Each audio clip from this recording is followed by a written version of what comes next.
Kaya itong si Bongo, malamang, magiging presidente po ng Pilipinas yan.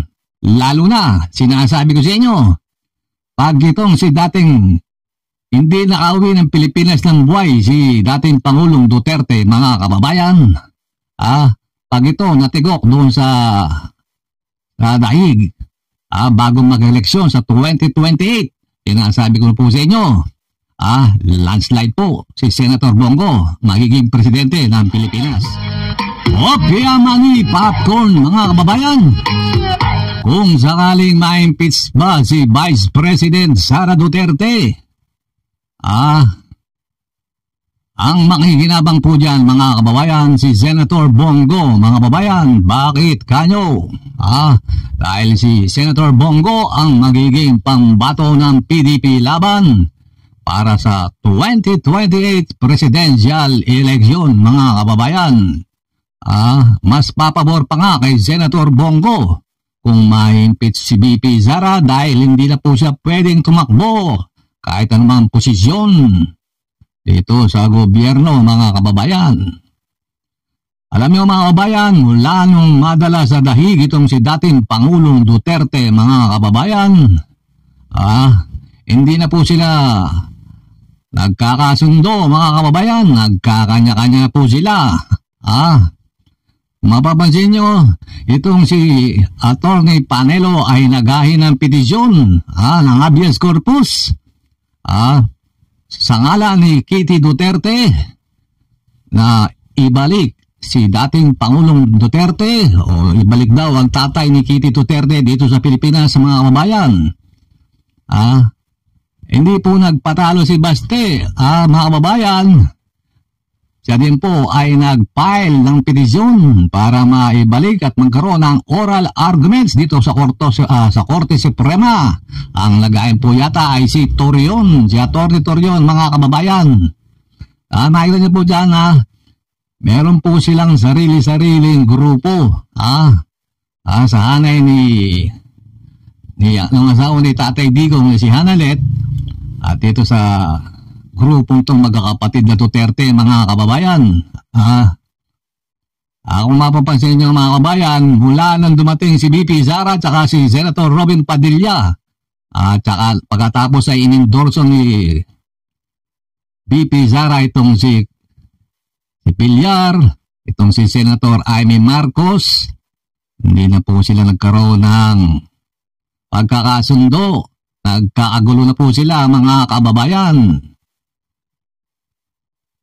Ito naman itong PDP laban na si presidente ng PDP laban na si Senator Robin Padilla nagbitaw bilang presidente ng PDP. Dahil nga po, hindi po sila nagkakaintindihan itong mga kanyang mga kasama, mga kababayan. Kaya itong si BP Sara po, mga kababayan, meron pong sariling mundo yan, At iba naman po itong mga grupo ni Atty. Panelo. Alam nyo, itong si Atty. Panelo, mga kababayan, napakagaling pong political advisor ni Pangulong Duterte ito, mga kababayan. Bakit ganyo? Nakita nyo, pinatakbong mayor dito po sa Davao City, si dating Pangulong Duterte. Dahil alam niya, si Baste, walang binatbat, mga kababayan. Napakadali na po ni Atty. Rizal, mga kababayan.